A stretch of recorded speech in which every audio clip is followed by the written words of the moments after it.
This is the Dallas Morning News.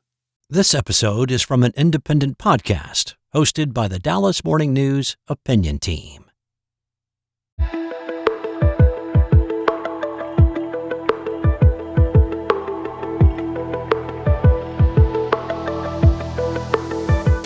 This was a fun one, Kyle.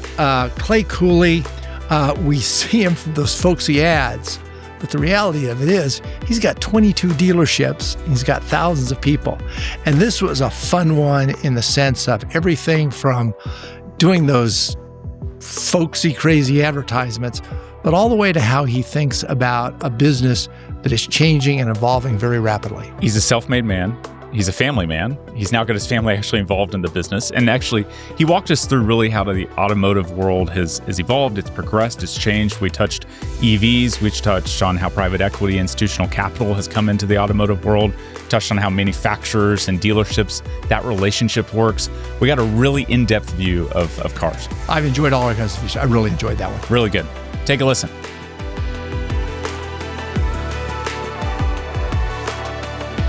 Welcome to Intersections, where we take a multi-generational look at the critical issues facing America. Tom, today's going to be really fun. This is going to be very fun.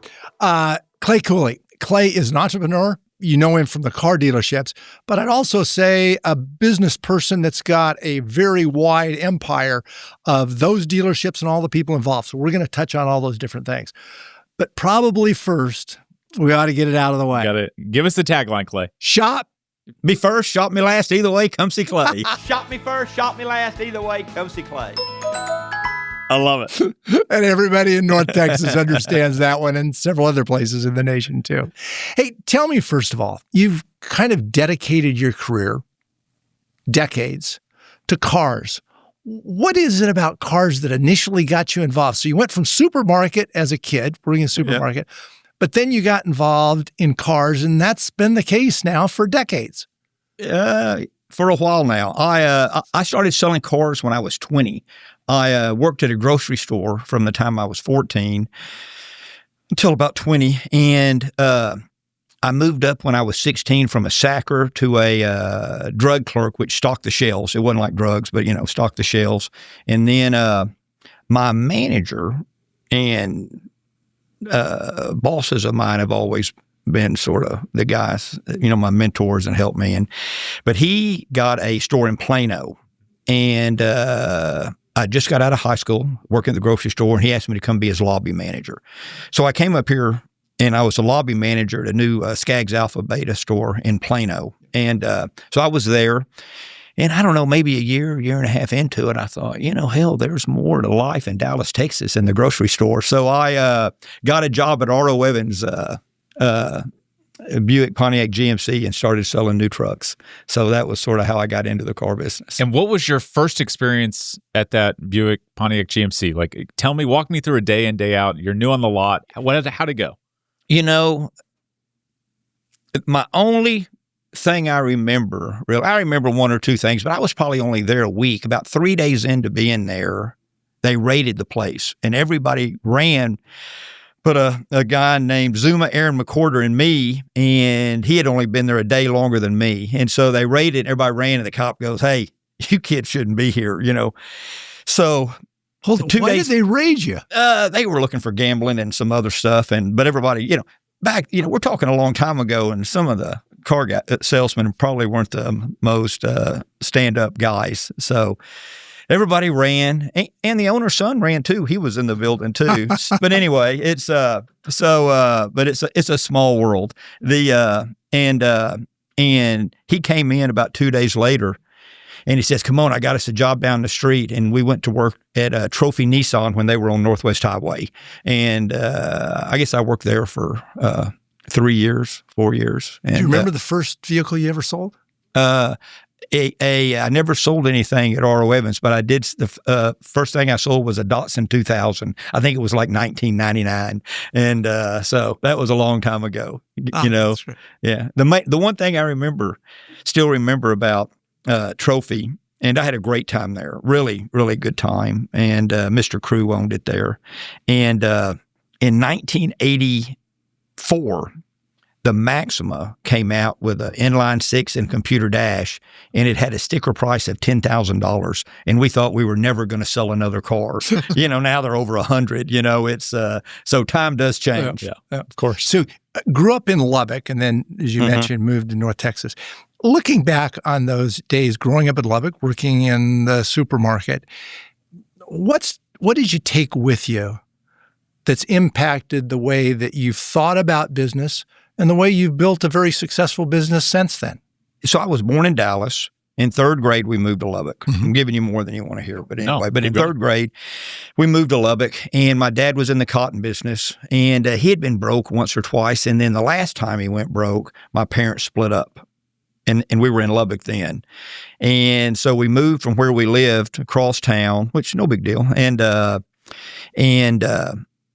was when I started working, and I always took half my check home to the house to help, Right. But I had more money than anybody did, so I had a great life, because I got half my check. So we did that, and then I had a younger brother, and an older sister, and then like I said, I lived in Lubbock until I moved, which is right out of high school. The only reason I got out of high school is they didn't want me back. It wasn't, But from learning at the grocery store, I worked with a bunch of kids my age.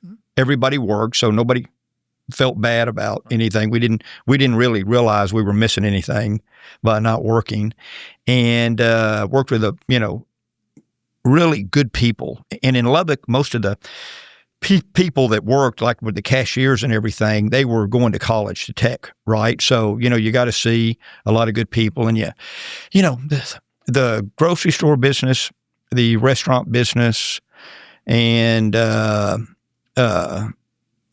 anything you're really doing in sales, you get off work at the same time a bunch of people your age get off work, so there's always stuff going on. So, but I learned how to deal with people, and that probably helped me more than anything. Dealing with the people. I mentioned in the introduction, people think of you as an entrepreneur, but it's a big operation. How many dealerships and how many folks are in your organization today?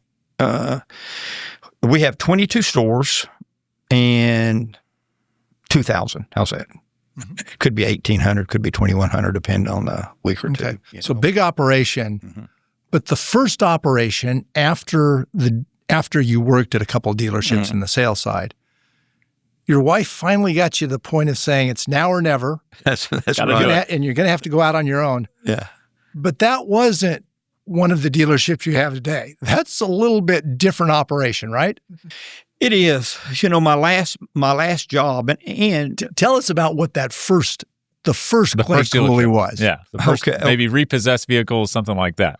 Okay. So, So what happened was, my last job, I was a GSM at Toyota Dallas, and I'd been there 9 years. And that was where I got all my experience. I was a used car manager, then I was a GSM, and the owner was barely there, and the general manager was barely there. So I really, I learned how to do things. And so I was there 9 years, and I got tired of it. Okay. And we were so Gulf States has a 5-state area, Gulf States Toyota, and they're a distributorship for Toyota. There's only 2 distributorships in the United States. There's Southwest in the Florida region and Gulf States. Well, we were on an allocation, but the store I was at was number 2 or number 3 in Gulf States Toyota every month.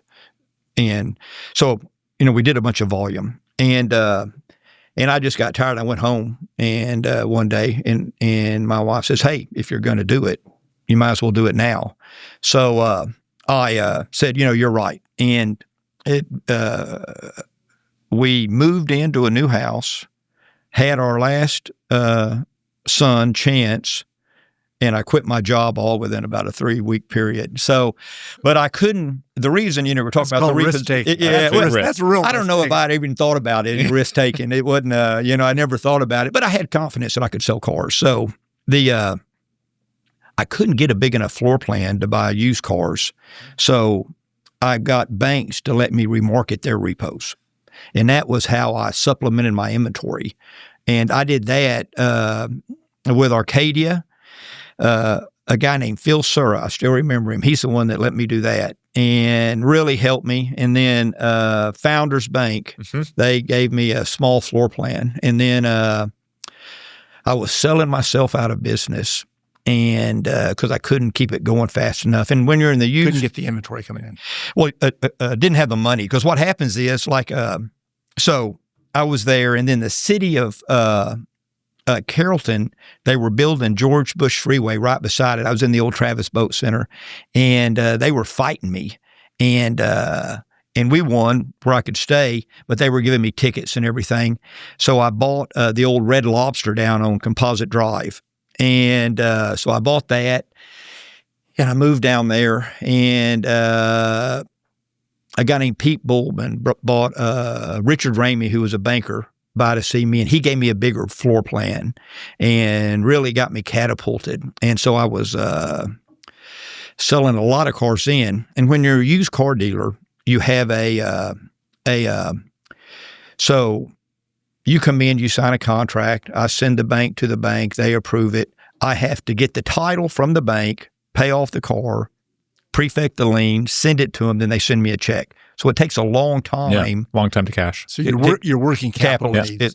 Capital intensive. Yeah, right. It's you got to have a lot of it. So I did that, and I was on and then I bought the and I was doing some buy here, pay here, where I would finance it themselves. I got $1 million education. I worked for a company called Your Carco at one time. We didn't go through all my career.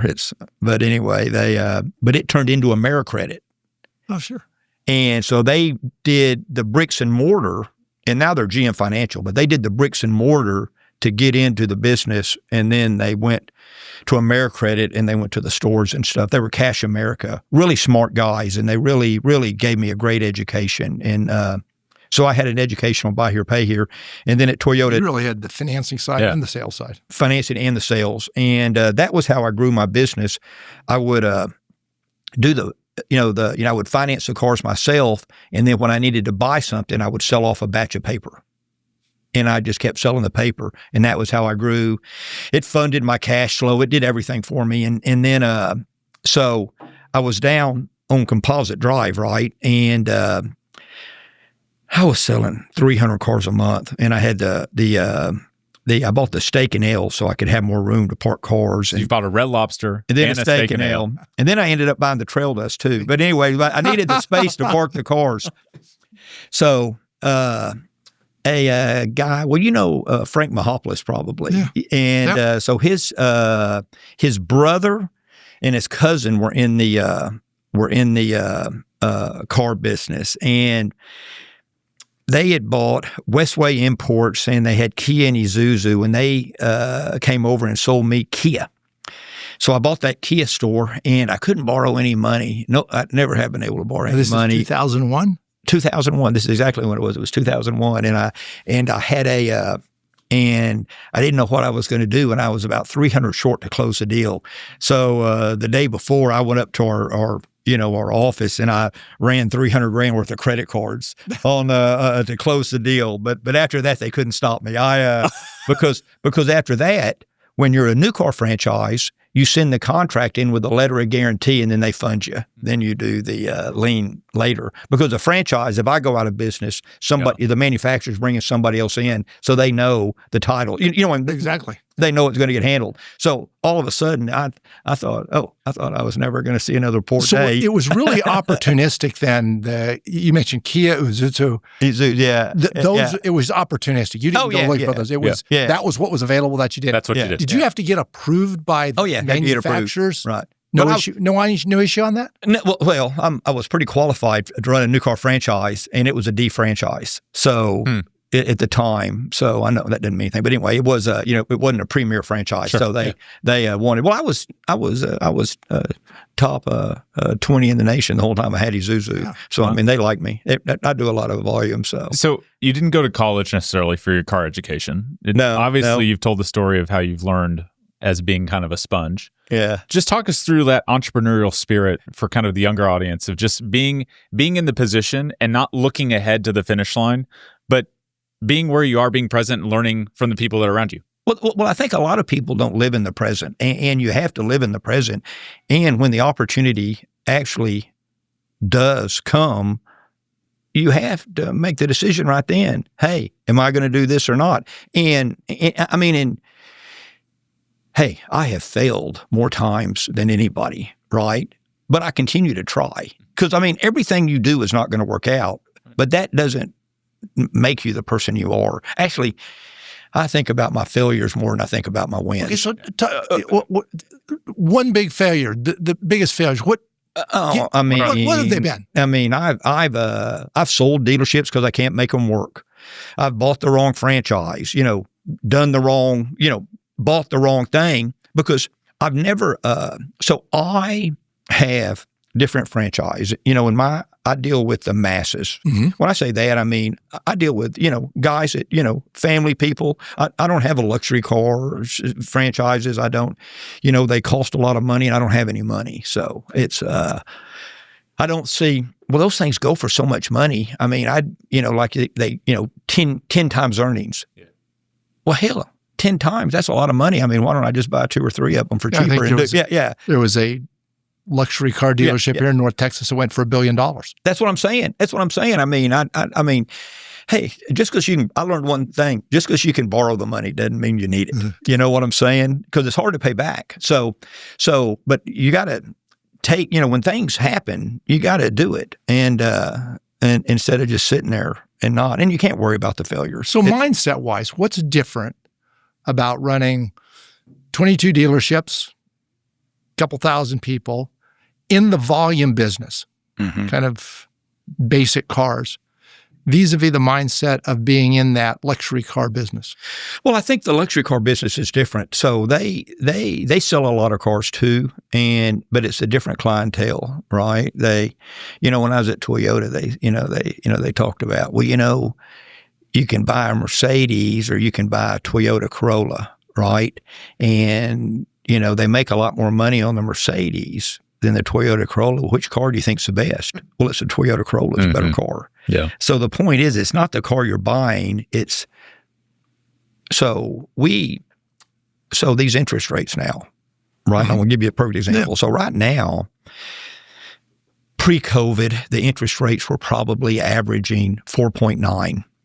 And on a new car, and now they're 8.9. So if you're buying a $30,000 car, it's $100 a month. So that's $1,200 a year. And if you got 2 cars, which most people do, that's another $2,400 a year is coming out. And that's what the problem is. It's just, you were talking about, that's what you have to deal with. You just got to figure out. So now we just take any deal we can because I've been through high interest rates because our floor plan rates are high now. So I've been through high interest rates before, and you don't want to sit on your inventory and pay the interest. So it's, but you can't, but I think the adversity, learning how to do the job and then learning how to get through failures, that's what makes people the people they learning are. More from the failures than success. Yeah. And I think some of the problem now is the instant gratification that people need, so they don't want to put in the time to really learn a job, and then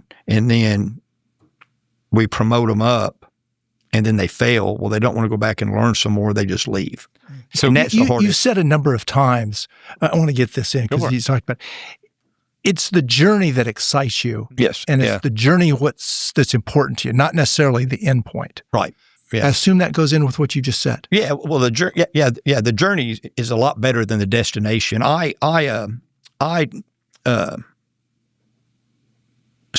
I've always worn a white shirt and I have a tie on most of the time. During the summer when it gets real hot, I might not. But anyway, and I went there for a while where and this is a journey, the figuring things out that you don't really know or you don't figure out. But I went there for a while where I went casual for a couple of years. And when I went casual, all my guys went casual. And you're the leader. You set the example, and then all of a sudden I saw, that I didn't think we were doing as well as we should be doing. And so I went back to a dress code and, started doing better. And if you look at my stores, the stores that do the best have the best dressed team in the store. It's just a fact. And but it's because the guy at the top is setting the tone. And you made a comment about, how, stores go bad and stores don't. Well, the thing is, when you grow too fast and you don't have a bench, it really hurts you because they don't have your culture. Mm-hmm. But I've been in business now for 28, 29 years. So picking up on where Tom took us, you talk about organizational culture and kind of structure. How do you pick those top brass? How do you pick your leaders in the stores? What are the qualities, characteristics that you look for? So we try to promote. We used to hire guys from outside. We'd have when we had 5 or 6 stores, I could run them all myself because I could hit, half of them, most of them in a day. I could talk. And then we got up to 12 or 13, and then we went out of town, and I was traveling more. Austin, St. Louis, Cincinnati. And because what happens is the manufacturers come to you and they say, hey, buy this store here. Mm-hmm. Says, okay, fine, And I found out that these stores outside of Texas were a lot cheaper, but there's a reason. So, because the people outside of Texas don't have the work ethic. Mm-hmm. The economy's not as good.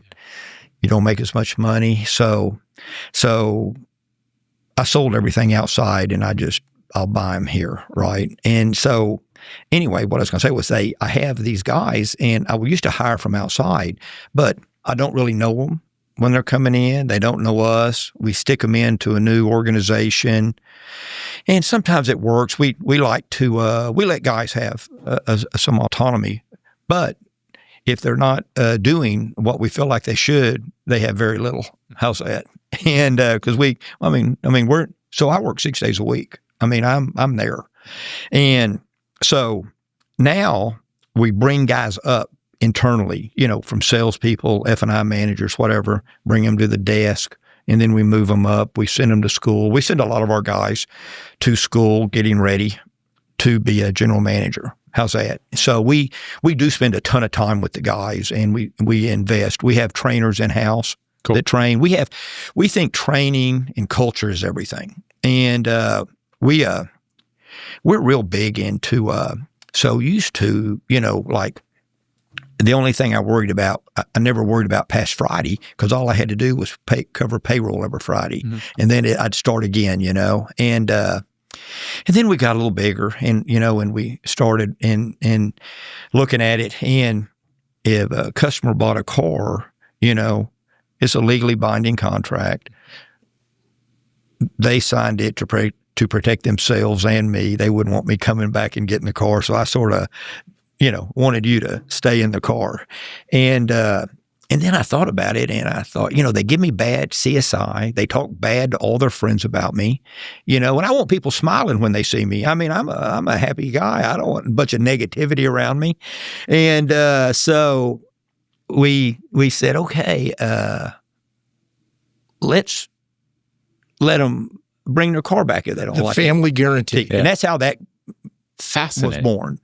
And were you the first one that did that? No, I was probably not. I knew people, a lot of the public companies will let you bring the car back, but I'm probably the first one that ever actually put it out there and say, and what's the offer? What's the rule? So here's the deal. So, because what happened was, we had talked about how I got to the point, and my guys, we said, hey man, they'd call and say, what do you want to do? So just bring the car back, and then we were thinking about it, and we thought, hey, we're letting these people bring the car back, and then after you tell them they can bring it back, what we were finding was they have to have a car.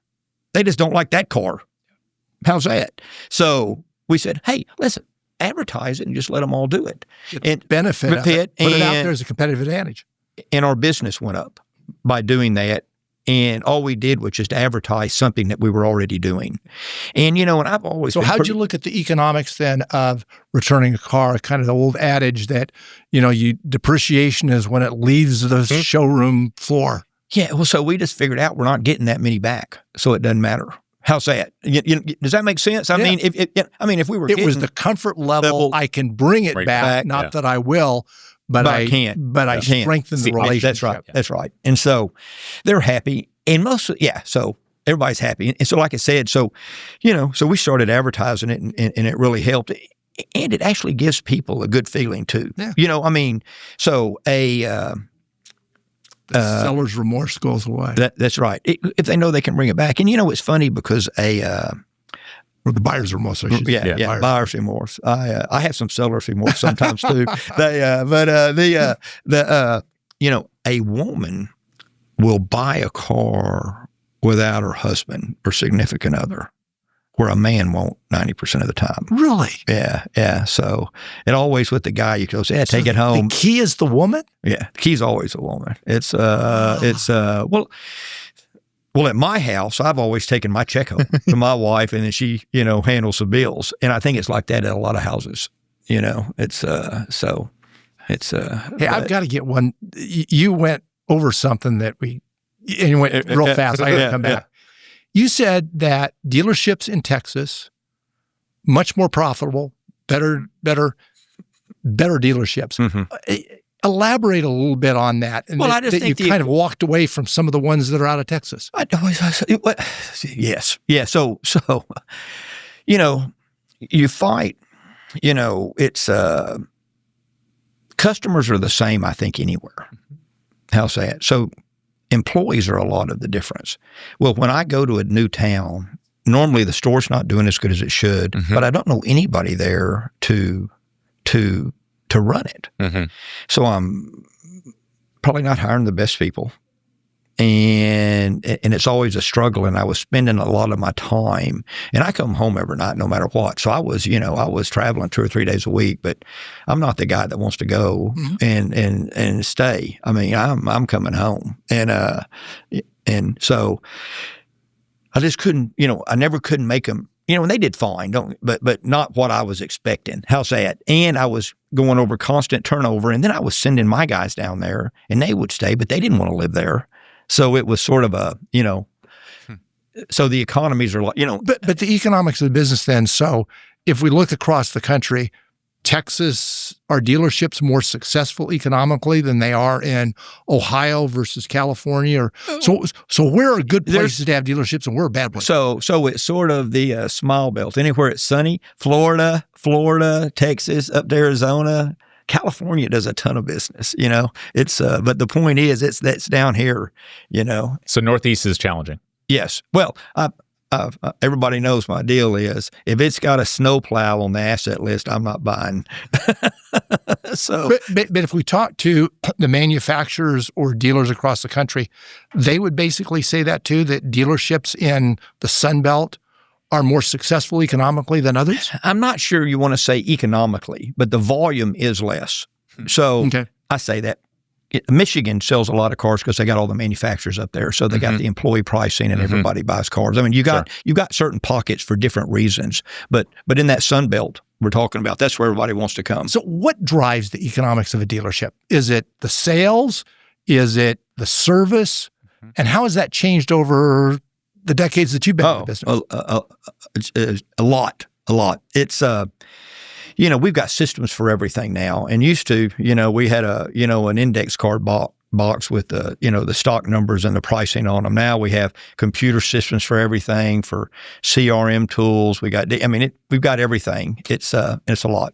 So there's 4 departments in a store. There's new and used cars, right? So the sales. Yeah. Then you got parts, service, and then the F&I, the finance. So where do you make? Yeah, where do you make money? In your dealerships, which are volume oriented? Where are you making the money? And does it change dealership to delership? Yes. Yes. Interesting. Right. Yeah. It changes. It changes from make to make. It's a little bit of everything. So it's just sort of funny. But the service, you want service to be at. And I'm not there. I'm not the best at service, but they, you want to be at 80% absorptions, which means that service will pay for 80% of your bills. Okay. And so that's why the luxury cars do so well, because they might get up to 100, 110% absorption. So You see, because it costs more. So back there. So service is economic. Big part of everybody's It's almost like the luxury cars were built to be serviced. That's exactly right. So that they can make the money. That's right. Fascinating. So and what changes manufacturer to manufacturer or dealership to dealership? Yes, that pushes those economics differently. Because I would think that a Toyota, a Kia, a Honda, they'd roughly be the same. But you're saying maybe not. Maybe not. It's maybe not. It's everybody's a little different. So COVID sort of changed a lot of stuff up from the manufacturer's point. They figured out, we don't have to give all this money to the dealerships because the manufacturer pays for warranty work on the cars. They pay for a lot of stuff, but we pay them for a lot of stuff. But they give us, and I'm giving you more information you want to know. But I mean, like on an invoice, you get a little co-op money for advertising. You get floor plan interest for X number of days, depending on the manufacturer. You get all kinds of stuff from the manufacturer. And before COVID, they still have that 2% at the end of the year based on cars you sold? I know they used to do that. No, they changed. Back in the 70s and 80s. Yeah, they changed that. You got 2% back. Yeah, no, they changed that up a while back. So what they do now, it's called we call it incentive money. So they'll give you some volume bonuses, or they'll give you X number of dollars a car, that you sell. So they change that up, and that's the biggest thing now. They change that up monthly. And the guys that stick with the program are the ones that sell the most cars because a dealer can get a business model and say, hey, I'm going to run for the volume. So they change Is it all volume oriented? Most of it is, yes. Give me the breakdown. Are you selling more new cars or used cars? And does that depend on dealership or maker model? Today we're pushing new cars. Okay. And it does change over time, and we sort of push because the used car numbers during COVID just went. Yeah, they went through the roof. Yeah, they did. But so what's happened to the used car business is you could buy a used car backup book, okay, pre-COVID, and then they quit making cars. And what happened was they didn't make any fleet cars, and so the used car business really dried up. And the guys that were trading for the cars weren't taking them to the auction and selling them. So all the used cars went sky high because there was no new cars. Oh. So we think the used car market's going to be a little tough in that aspect through 26. And we think after 26, all the stuff will start coming back. New car volume came back into the game and pushed the prices down on using. Yeah. So what? Okay. So let's just say Nissan has $2,000 on an Altima. Okay. So what that means is that the used Altima is worth $2,000 less because there's $2,000 off on a new one. When there's no money on a Altima, that means the used one's worth $2,000 more. Yeah. And like during COVID, everybody thought, everybody's paying so much for these cars. But what they didn't realize, they were even getting more for their trade-in. So it was a good time for the customer, but nobody wants to talk about it. Interesting. Yeah, that's what I'm saying. When you really get into the nuts and bolts of it, there's a lot of different things going on all the time. But when the manufacturers have taken a lot of things away from the dealer, but they'll come back. They always do. It's ebbs and flows. We started out kind of kiddingly when I did the here we go, the shop me. Yeah, that. You've sold a lot of cars, but more people really know you from the ads and that. Those ads are pretty folksy, probably not what you would see coming out of Procter & Gamble or General Mills or those folks. I assume they're pretty effective, though. Real effective. We were going to change the slogan, years ago, and we thought, what are we doing here? We spent all, we've been advertising the same thing, and we've always done a bunch of Spanish language, and my kids have always done them, and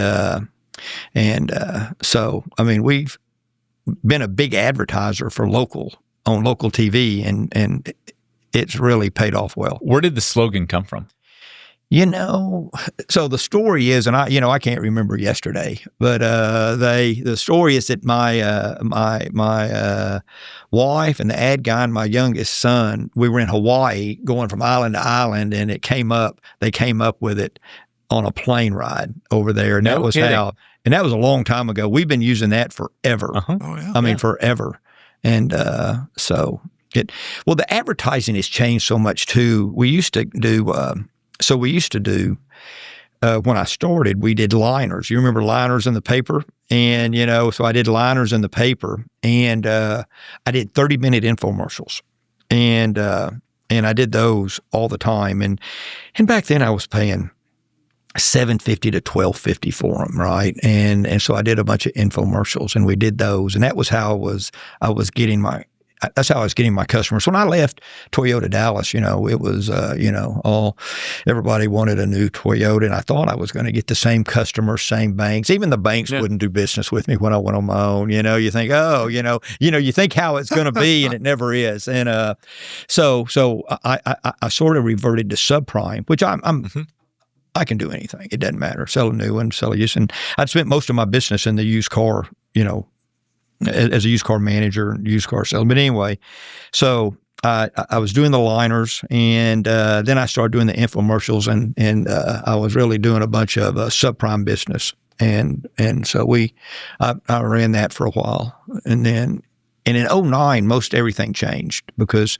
the banks went under, and all the subprime bank financing went away. Yeah. So and then I sold half my stores in, and I think I came out with 4 or 5 stores through then. And after that, I started buying A franchises. So now I have the A franchises, Chevy, Cadillac, Kia, Hyundai, So Volkswagen. do you think you rebuilt your business? Oh, post absolutely. GFC? I've changed two or three times. I've rebuilt them. I've changed over the 28 years. We've adapted 2 or 3 times because you have to. I mean, if you don't, you go away. Right. And so, but yeah, it's so all my franchises are good now. Just to put a period behind the advertising. Again, if you look at advertising on television, the car advertising is very different. It seems like it's more folksy, not just your ads, but other ones, versus what we see for nearly every other product you can come up with. Yeah. Why is that? And then from a business standpoint, how do you measure the effectiveness of that? So here's the deal. Okay.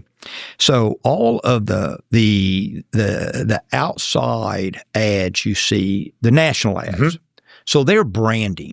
So they're selling their products in 50 states, and they're branding. So you think about it. So the local advertising that you see is tier 2, and we have LMAs, which we put money in, and then the North Texas Chevy dealers advertise, the Kia dealers advertise, everybody advertises. And those are sort of slicker ads than the dealership will run. And they run national because they're still basically handled by the manufacturer, the OEM. We call them OEMs. And Original equipment. Yeah. And so they're handling them, right? So we have no say. But the dealer, they run an ad, a price, different things. And, I used to run pricing and stuff, and then I figured out I'm not sure anybody, because what happens is when people come in, they don't really come in and buy the car they're coming in for. They don't know what they want because they really don't know the cars. Right. But if you get them there and you do your job, then you show them different cars. So anyway, so I went to branding ourselves. So it's Mi Casa, it's Su Casa in Spanish, and it's Come See Clay in English. And so we've always taglined everything, and then we invite them in, and then we take care of them after they come in. Okay, so you've got a family business. You've got, I think, few of the children are involved. Yep. Talk about that just from a kind of growth perspective for you, not only managing people, but now you've got management of kids, and kids are involved in the business. How have the dynamics shifted, and how have they learned the business? I'm sure they were in your lap going to dealerships when they were young, and they've kind of grown up in it, but just give us the dynamics of that. Yeah, so all my kids have grown up on a car lot. And that's how they all know Spanish because they all, worked at the car lot, washed cars, and we probably do high 40s, low 50, a percent of our business is Hispanic. And half of it. Mm-hmm, and so everybody has worked all the way up through, so they understand it all, and it's really helped. And like I said, they've got education, so they're doing a lot of things different that I probably never would have done because I don't know. How's that? If that makes sense. So, such as? And What they help us on the processes. We're doing AI in a lot of our things, and we're actually doing it in-house instead of using other firms. And we're So where are you using AI in a dealership? So now we're doing a lot of the back office. Yeah. So, we're doing everything that's mundane to the employees. Sure. You know what I'm saying? That they don't, it takes up a lot of time, but it's basic stuff. And as they tell me, a lot of the stuff we're automating is not even AI. It's just computer programming. But so we're doing all of that, and we're going to go through the whole systems and do it. And I'm not sure we're going to cut that many employees, but we're looking for a better outcome. And almost more efficiency. That's it. And I was with somebody with Toyota, and they were talking about AI, again, from the OEM standpoint. And they said they used to have 100 people that kind of did the planning 30 days out. So kind of sales, the distribution, all of the manufacturing, that sort of thing. That 100 people over 30 days is now 15 minutes with AI.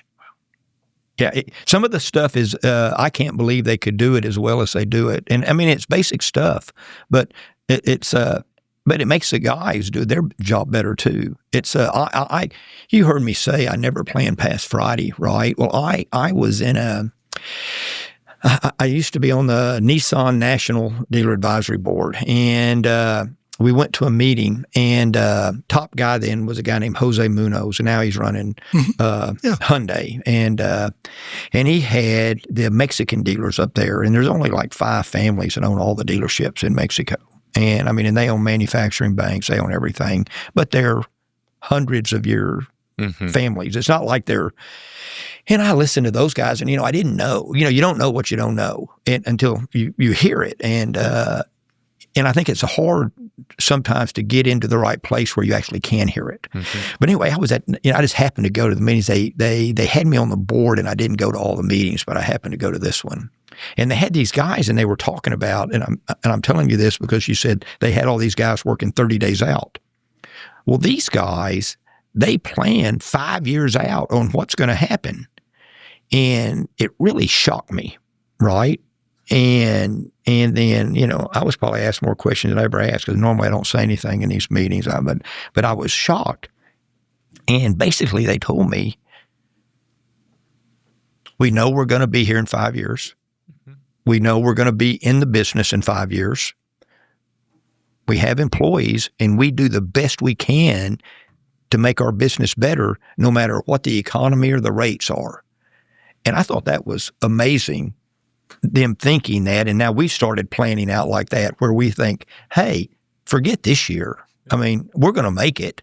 We might not like the years. There's good and there's bad years, sure, but we're going to be fine. We're going to, I'm not being, it's just. Absolutely, yeah. It just, So we've started looking at it like that. And I think the kids have really helped me with that more than anything. And I think I'm not sure if I didn't have the kids, I'd still be growing.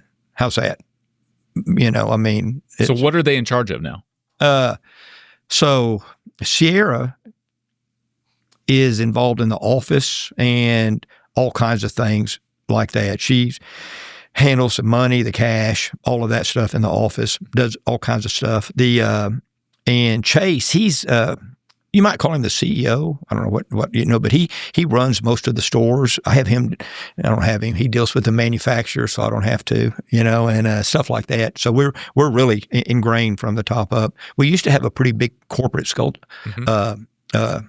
corporate staff, and we sort of got rid of everybody. And, now we just have us and a CFO, a director of accounting, and a director of HR, and that's it. So we sort of do everything. So it was a conscious decision to kind of pull back on the overhead and Well, Will it bring wasn't so back much to the family? overhead. If we were having to do the job anyway, we might as well just do it ourselves. We're not sure that, it's like now when I hire a guy, well, the first thing he does is he hires a guy to do the job I hired him to do. So it was sort of like that. We hired these guys and we were having to push them to do what we needed to do. So we're looking at some stuff now to put it where it'll go into perpetuity. You know what I'm saying? But we're just mapping it out so it'll work better for us. So what is the plan for expansion? Is there expansion on the horizon? Do you want more stores? How do you look to grow? Yeah, we're buying more stores. Great. We bought a store last month. I got another one. So yeah, we're buying. It just, as things come up in the areas when we're, it's where we're buying. And the acquisitions, unlike maybe 10 years ago, I'm thinking of Don Davis. Mm-hmm. You bought a group. Yes. Kind of an equivalent. We can afford a group now. Equivalent Clay Cooley, mm-hmm. and you're buying that. So you brought in a number of different stores. Well, that was 3 stores, right? Yeah. That was 3 stores. And we were really happy with that.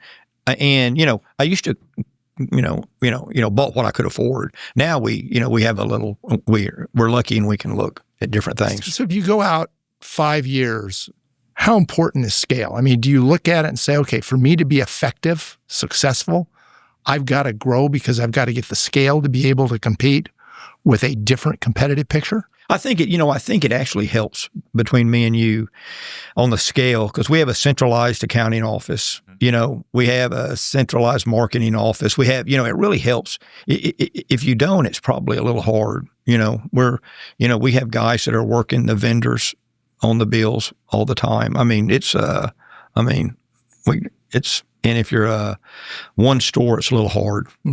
He can't, but I can remember where it was really an entrepreneur would have one store and that was it. And they'd have one brand. That's right. But now you've got CarMax having come into it. You've got Carvana. Clay Cooley. Mm-hmm. You've got Carvana. Yep. So it seems like there's really a consolidation in the industry that's taking place that really kind of says, I'd better get to scale or I'm not going to be around. That's exactly right. They've got, I'm not sure what people call it, private equity, family office, hedge fund, whatever it is. So those guys have been buying in and that's what's growing a lot of it. And how is that changing the business? If you think about it from the economics, customer quality, et cetera, PE's come into a lot of different businesses. It's a mixed picture. What's the picture of PE coming into car dealerships? And in effect, what they're doing is doing roll-ups. They're just That's exactly what they're doing. And doing the old roll-up game that you've seen in a lot of industries. That's exactly. That they kind of gotten into the car business. How is it changing the business? For the good or bad? So normally they're keeping the people there that they're buying it. They're keeping 25%, running it. But the one thing that we see is it's really raised the price of the franchises. So everybody's paying a lot more money for them. Competition to get that franchise. Yeah. And Or multiple. the money, it's like shocking what they'll pay. But they have all this money. It doesn't mean anything to them, Well, you've got funds of hundreds of billions of dollars. Yeah. You got to put someplace. So that's what's ran the price up of the stores. Used to they didn't cost hardly anything. And are they doing a better job with the customer, or is the customer being better served by Clay Cooley, who's, as you said, there every 6 days? Yeah, so I'm in the community. I'm part of the community. We live in the community. We're part of these communities and have been. Okay, and and I'm not talking bad about any of those guys because I don't really know I know guys that have sold and run the stores, but I don't know who their partners are. And the guys I know are great guys. Yeah, but the reality of it is, if you sold tomorrow, the Clay Cooley that's working for a private equity firm is not the Clay Cooley. I don't think they want me. I don't know. They probably don't want me helping everybody that comes in with a little money for the little league team or all that stuff. You know what I'm saying? Because they're more worried about how much money they're making. Yeah. And and don't get me wrong, profit's not a dirty word. Absolutely. But you can't just, hey, if all you're doing is taking, at some point you're going to have a reckoning day. And I think that's some of the issue, But so let's talk about the community for a second. Clay Cooley. There's Carl Sewell, obviously Sewell Automotive. There's some other. I don't know if you can use my name in the same as you use Mr. Sewell's name. I know. But talk about the competition just locally in Dallas. What are the relationships like? Are there people that you've looked up to over the past 2 decades as you've grown your business? Absolutely. I mean, it's so people don't realize it, but car dealers like each other. My competition, is not, another car dealer. My competition is the guy that's beside me, and I like them. You know what I'm saying? There's plenty for everybody. When we all talk and I probably know most of the guys in Dallas. Personally, I've grown up here. I know, I know what I'm saying. So and they know me. So, but like I said, we all get along fine. Is the dealership model changing? One of the things that you look at is Tesla's now come in, Rivian, a number of those folks who are coming in really with the idea that they want to get rid of the dealers, sell direct for lack. Yep. You mentioned Carvana, a little bit different game, but still doing things that are very, very different. Is the dealership model changing? Everybody thinks it is. You're talking. I don't think it's going to change in my lifetime. Okay. How's that? The EV comes in, and the thing about a dealer, me especially, I don't care what you buy. I'm going to sell you what you want. If you want an electric car, hey man, I got some to sell. If you want a gas car, I've got some to sell. Everybody said it was changing for the EV, but most of the EVs were being sold by incentive money, cheap. Yeah. Tax cuts, tax breaks. All this stuff. They were, I think. And arguably, they weren't selling the way the manufacturers at least expected it, or the government wanted them to. Right. Well, only reason the manufacturers did it is because of the cafe rules for the game. And the only reason they did it, anytime the government's involved, it doesn't work. I'm not saying that bad. It's just a fact. I watch it. So I'm not. I think the biggest problem is, and I'm telling you this because I see it, and most people would never see it, right? But if you take an EV that you didn't buy from a franchise in to get it fixed, it's a nightmare. Yeah. Where do you go, and how long is it going to be there? And so that's I think that's your problem. It's not the customer will figure that out. Right? Because if they take their car in and it's there for 3 months, well, you got a problem. So how successful do you think EVs are going to be?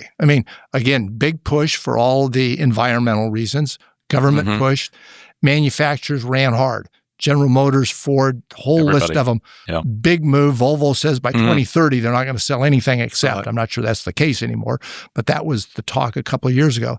Now, all of a sudden, administration comes in and says, those cafes, those are gone. Those regulations are gone. So where is this big move on EV that was written about 2 years ago? Where's that going to be in a couple of years? You're the one that's selling them. What are the customers telling you? Oh, they're not coming in asking for them. How's that? That's what I'm saying. It's not like they're. It's like I said, I get more info than most people. The regular citizen, but I get, market, RDR reports every day from all the manufacturers we have. And I see the EVs being sold, and they're not that many. So I assume they've got to go down. In fact, I think it's Sunday that we lose the $7,500 that was the big, you touched on a moment, but the big push. That's right. I think that ends end of August. Correct. And so now what's going to happen is the manufacturers are going to give the money to try to keep it going. And it's just, it just costs them a lot of money. I need the manufacturer to be very profitable. So they're better for me. Does the manufacturer need you? And I go back a couple of years ago, it was coming out of COVID, granted, but Ford made a big push. Their CEO literally came out and said, our goal is to take the power away from the dealership in inventory in a number of different ways. I get the impression that kind of fell flat because I haven't seen the changes at Ford dealerships that he talked about back then. Yeah, I'm not sure why some people say what they say, but I agree with you. I mean, hey, I see it too. So, you know, Did they find out they needed you? Well, I mean, who else is going to take care of their customers? So they have a relationship issue because let's say the manufacturers are at the top almost of the food chain in a certain sense, and the customer's kind of at the bottom, but everything's flowing from that top to bottom, and they need you to be the delegate representative almost on their behalf to go in and say, hey, I'm going to nurture you through the process, and then hopefully I'm going to get your return business. And so do the manufacturers, are they misguided in how they view the food chain and really who's most important? No, I mean, everybody thinks the way they think. I mean, hey, the good thing about me is I don't worry If you're listening, unfortunately, his answer was the look on his face. Yeah. I mean, I don't, it's sort of amazing. So, well, what was your reaction when Ford said that? I laughed. I mean, what the hell? I mean, so during COVID, they were selling these cars and they weren't making enough of them, right? And so let's say, I'm just saying, I mean, and I'm not gonna name it, but a manufacturer, they make 10 cars, okay? Well, there's probably 3 of them they can sell online direct to the consumer. And this is what I think they want. So they want to sell those 3 cars online at MSRP direct to the consumer. And then they're going to sell they're going to send their bottom 5 cars. They might try to keep 5 and send me 5. That the demand is not there, or they don't make enough on the car to deal with it. Does that make sense? Yeah, keep going. And so they're going to say, well, we're going to sell these from the factory, drop it at your house, and then you take it to your local dealer to, fix it mechanically. And I think that's where they want to go, if you want my personal opinion. I mean, that's where I'd want to go if I was him. Yeah. I mean, but that'd also be a model that didn't work. I mean, I can cherry pick the 3, but I'm still stuck with the 7, and I've got to deal with the 5. Does that make sense? So the problem goes back and forth. But it does bring up an interesting question, Clay, that people aren't usually familiar with.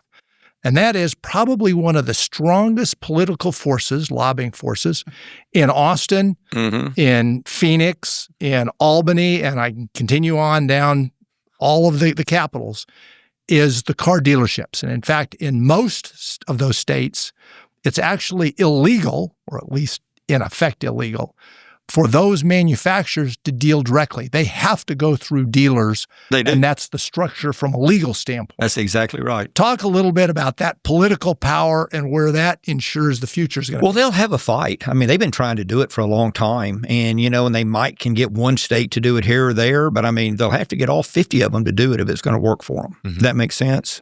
I see I'm going to give you an example. So I have 3 Volkswagen stores, okay? And they came out with a Scout, which is an old Volkswagen model. And now they're saying it's a separate company and they're going to go direct to the consumer, right? I mean, so they're going to sell. Opening up a new manufacturing facility in Tennessee or someplace. Yeah. And everybody's fighting them on it. And I'm not sure how that's going to end, but the problem is they're getting a lot of, ill will. How's that? Is that a good way to put it? Ill will from their dealers, because they're saying, hey, we want you out there grinding it out for us, but we're going to take the good stuff. Yeah. And I mean, when we talked about it. So how are they getting around the laws that you and I just talked about? They're saying doesn't have anything to do with Volkswagen. They say it's a separate company. So, Volkswagen's probably the biggest manufacturer, automobile manufacturer in the world. Yeah, I mean, they have all the brands and stuff and everything. Yeah. So they're just saying it's another brand they have. But I mean, I don't know. Well, first off, both of them are EVs, and they're going to be expensive. So if you want to spend, some money, I mean, building costs are pretty high now. So you only have 2 models. I don't know. I'm just saying, you're asking me my opinion. I mean, there's a lot more to it. We just built a new Genesis store.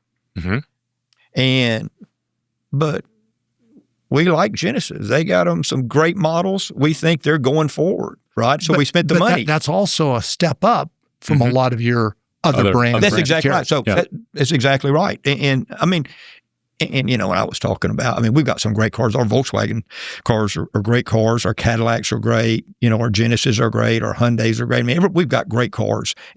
But all I'm saying is you have to be able to sell enough to support real estate now. Because I think that's the problem I see now in the car business is the young guys cannot break in to buy a new car franchise on their own without help. The real estate is so expensive.